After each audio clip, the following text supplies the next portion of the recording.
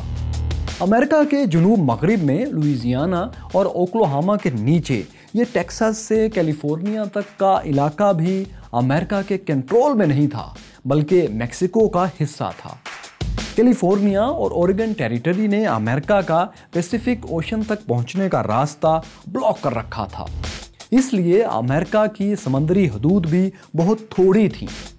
امریکہ کے پاس صرف یہ اٹلانٹک اوشن والے مشرقی ساحل کا کچھ حصہ ہی تھا، اگرچہ امریکہ نے 1819 میں ریاست فلوریڈا کو اسپین سے خرید کر اپنی سمندری حدود بڑھا لی تھی اور رقبہ بھی، مگر یہ جنوب میں نیچے کی طرف ٹیکساس والا ساحل ابھی اسے نہیں ملا تھا۔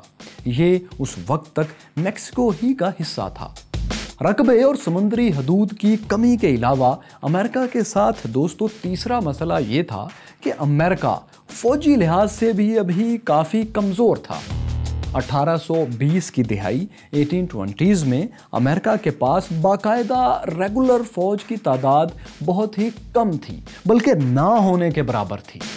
امریکہ عام طور پر ایک وقت میں 10-15 ہزار سے زیادہ ریگولر فوجی اپنے پاس نہیں رکھتا تھا۔ یہ فوجی بھی صرف اہم قلعوں اور شہروں کی حفاظت کے لیے تعینات ہوتے تھے۔ ریاستوں کا تحفظ وہاں کی لوکل ملیشیا خود ہی کرتی تھی، جبکہ کسی جنگ وغیرہ کی صورت میں فوج کی کمی ریاستوں سے جمع ہونے والے رضاکار پوری کرتے تھے، انہیں بھرتی کر کے ایک عارضی فوج بنائی جاتی تھی۔ امریکی فوج کی تعداد میں کمی کی ایک وجہ یہ تھی کہ اس کی ریاستیں جو بہت زیادہ خود مختار تھیں، وہ مرکز کے پاس طاقتور فوج رکھنے کے حق میں نہیں تھیں۔ دوسری وجہ یہ تھی کہ ابھی امریکہ کے پاس اتنے وسائل بھی نہیں تھے کہ وہ ایک بڑی اور طاقتور فوج افورڈ کر سکے۔ زمینی فوج کے علاوہ امریکہ کے پاس کوئی طاقتور بحری بیڑا، سمندروں میں گشت کرنے والا بحری بیڑا اور شپس بھی موجود نہیں تھے۔ تو اب ان مسائل کی موجودگی میں امریکی سرکار یہ سوچ رہی تھی کہ کم وسائل کے ساتھ امریکہ ایک بڑی طاقت نہیں بن سکتا۔ اگر بڑی فوج اور بحری بیڑے بنانے ہیں تو ان کے ملک کو مزید رقبہ اور وسائل بہت زیادہ چاہیے ہوں گے، تاکہ امریکہ کی اکانومی ایک طاقتور انٹرنیشنل لیول کی یا ریجنل لیول کی پاورفل فوج کے اخراجات برداشت کر سکے۔ امریکی لیڈرز کو یہ احساس تھا کہ اگر انہیں مشرقی سمندر اٹلانٹک اوشن کے ساتھ ساتھ اپنے مغربی سمندر یعنی پیسیفک اوشن بحر الکاہل تک بھی رسائی مل جائے تو ان کا رقبہ اور سمندری حدود دونوں بہت بڑھ جائیں گے۔ چنانچہ امریکہ کو سپر پاور بنانے کے لیے انہوں نے پیسیفک اوشن تک پہنچنے کی کوششیں تیز کر دی۔ لیکن مائی کیوریس فیلوز، پیسیفک اوشن بحر الکاہل تک پہنچنا اور رقبہ بڑھانا آسان نہیں تھا۔ ہم نے آپ کو پہلے دکھایا ہے کہ پیسیفک اوشن تک پہنچنے کے لیے یہ دونوں راستے یعنی اوریگن ٹیریٹری اور کیلیفورنیا تو امریکہ کے کنٹرول میں ہی نہیں تھے۔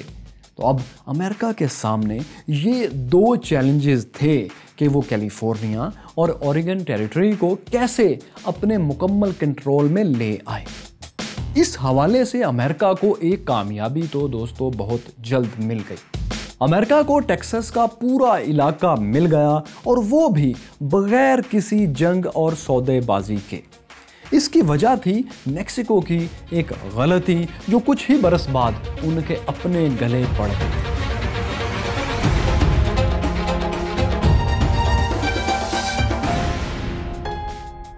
ہوا یہ کہ میکسیکو نے جب 1821 میں اسپین سے آزادی حاصل کی تو اس وقت ٹیکساس ایک بہت بڑا علاقہ تھا۔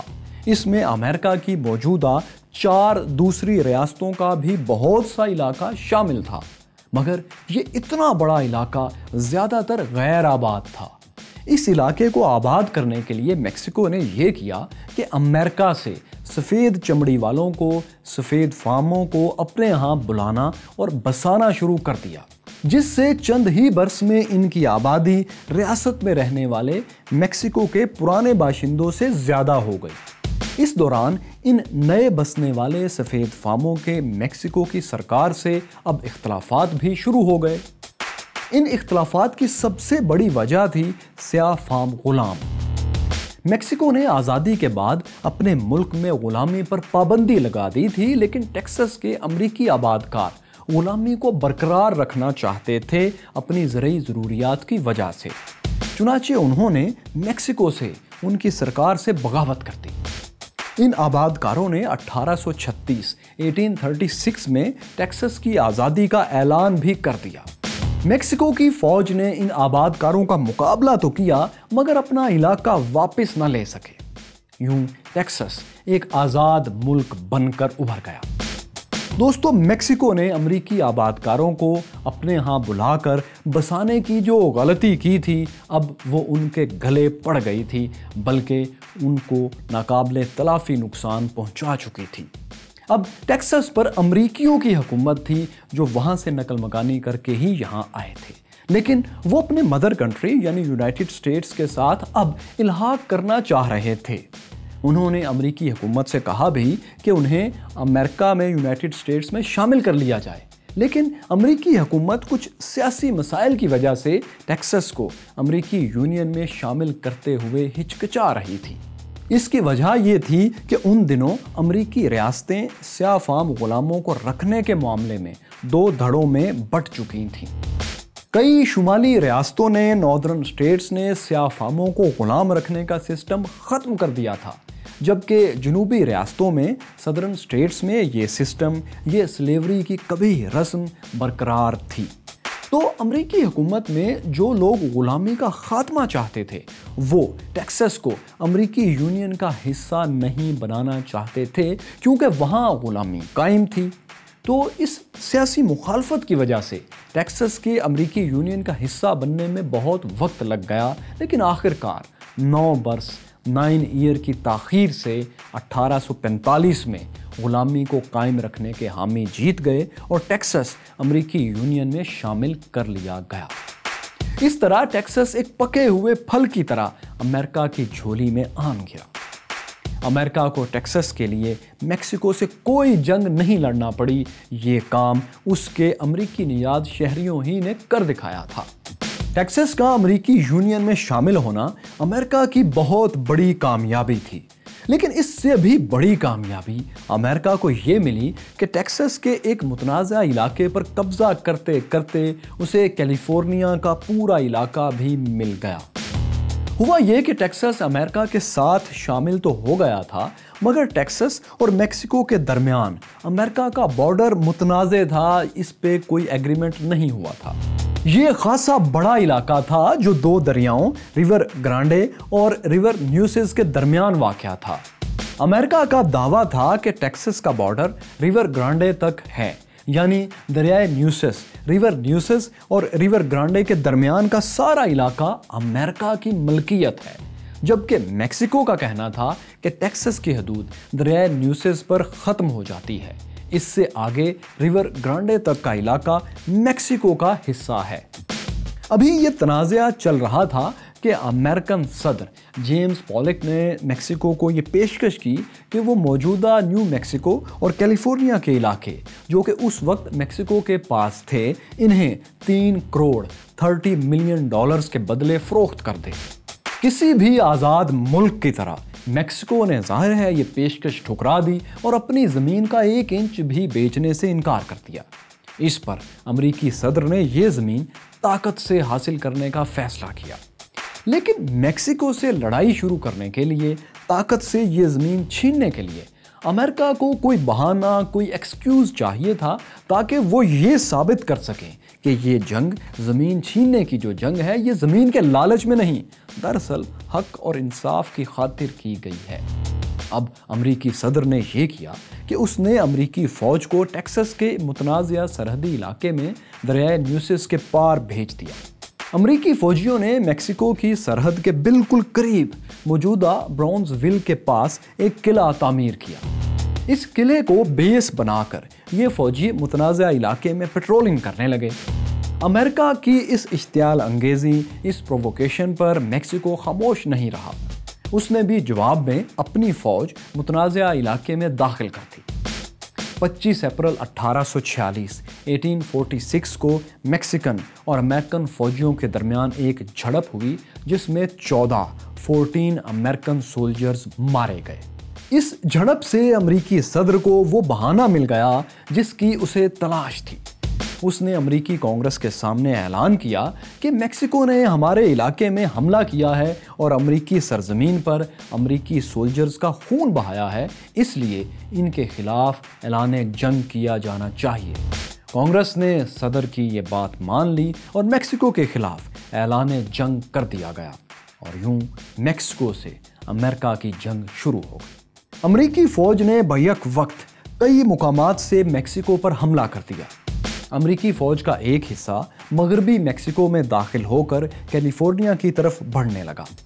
دوسرا حصہ ٹیکساس سے موجودہ میکسیکو کی حدود میں داخل ہوا، اور تیسرا حصہ یعنی ایک امریکی بحری بیڑا وہ نیو اورلینز کی بندرگاہ سے میکسیکو پر دھاوا بول کر آگے بڑھنے لگا۔ یہ تینوں حملے مکمل طور پر کامیاب رہے اور ہر جگہ میکسیکو کی فوج کو بری طرح شکست ہوئی۔ امریکہ نے نہ صرف یہ کہ کیلیفورنیا تک میکسیکو کا یہ سارا علاقہ فتح کر لیا، بلکہ موجودہ میکسیکو کے اندر بھی کئی علاقے اپنے قبضے میں لے لیے۔ امریکہ کی جو فوج سمندر کی طرف سے میکسیکو پر حملہ آور ہوئی تھی، اس نے ویرا کروز کی بندرگاہ کے راستے میکسیکو میں زبردست پیش قدمی کرتے ہوئے ستمبر 1847 میں میکسیکو کے دارالحکومت میکسیکو سٹی پر دھاوا بول دیا۔ شہر کے باہر ایک حفاظتی قلعے پر قبضے کے لیے امریکیوں اور میکسیکن فوج میں شدید لڑائی ہوئی۔ اس قلعے کا دفاع میکسیکو کی تاریخ کا ایک یادگار واقعہ ہے۔ کہتے ہیں یہاں 5 ٹین ایجرز کم عمر کے نوجوان ملٹری کیڈٹس نے امریکیوں کا آخری سانس تک مقابلہ کیا اور آخر اپنی جانیں دے دی۔ ایک چھٹے ملٹری کیڈٹ نے جب امریکیوں کو قلعے میں داخل ہوتے ہوئے دیکھا تو میکسیکو کا پرچم اپنے جسم کے گرد لپیٹ کر وہ قلعے کی دیوار سے نیچے کود گیا تاکہ یہ پرچم امریکیوں کے ہاتھ نہ لگے اور وہ اس کی بے حرمتی نہ کر سکیں۔ آج ان 6 ملٹری کیڈٹس کو دا چلڈرن ہیروز کہا جاتا ہے۔ ان کیڈٹس کی موت کے بعد قلعے پر امریکیوں کا قبضہ ہو گیا۔ جب اس قبضے کی خبر میکسیکو سٹی کی محافظ فوج تک پہنچی تو وہ شہر خالی کر کے نکل گئے۔ اس فوج کے شہر سے پسپا ہونے کے بعد امریکیوں نے میکسیکو سٹی پر بھی اپنا پرچم لہرا دیا۔ میکسیکو سٹی امریکہ کے قبضے میں جانے کے بعد میکسیکو کی مزاحمت دم توڑ گئی اور جنگ بندی کے لیے مذاکرات شروع ہو گئے۔ 2 فروری 1848 کو بالآخر جنگ بندی کا معاہدہ ہو گیا۔ اس معاہدے کے تحت میکسیکو نے ٹیکساس کو امریکہ کا حصہ تسلیم کر لیا، لیکن صرف اتنا ہی نہیں دوستو، بلکہ 13 لاکھ مربع کلومیٹر 1.3 ملین اسکوائر کلومیٹر کا اضافی رقبہ بھی امریکہ میں شامل ہو گیا تھا۔ لیکن یہاں امریکہ کی سب سے بڑی کامیابی وہ تھی جس کا انہیں اپنی آزادی کے بعد سے انتظار تھا۔ امریکہ کو کیلیفورنیا بھی مل گیا تھا، یعنی اب وہ پیسیفک اوشن بحر الکاہل کے ساحلوں کو چھونے لگے تھے۔ مشرقی ساحل کی 13 کالونی سے مغربی ساحل تک 4000 کلومیٹر سے زائد کا یہ سفر امریکہ نے اپنی آزادی کے 72 ایئرز میں ہی طے کر لیا تھا۔ امریکن فور فادرز کا امریکہ بنانے والوں کا ایک بڑا اور طاقتور ملک قائم کرنے کا خواب حقیقت بن گیا تھا۔ اب امریکہ کے پاس ایک نہیں 2 سمندر تھے۔ انہی کی وجہ سے امریکہ کو 3 براعظموں تک رسائی حاصل ہو گئی تھی۔ مشرق میں اٹلانٹک اوشن کے ذریعے امریکہ یورپ اور افریقہ کے قریب آ گیا تھا، تو مغرب میں پیسیفک اوشن کے ذریعے وہ ایشیا یعنی چین اور جاپان تک بآسانی پہنچ سکتا تھا۔ دلچسپ بات یہ ہے کہ امریکہ کو پیسیفک اوشن تک زمینی رسائی صرف کیلیفورنیا ہی سے نہیں ملی،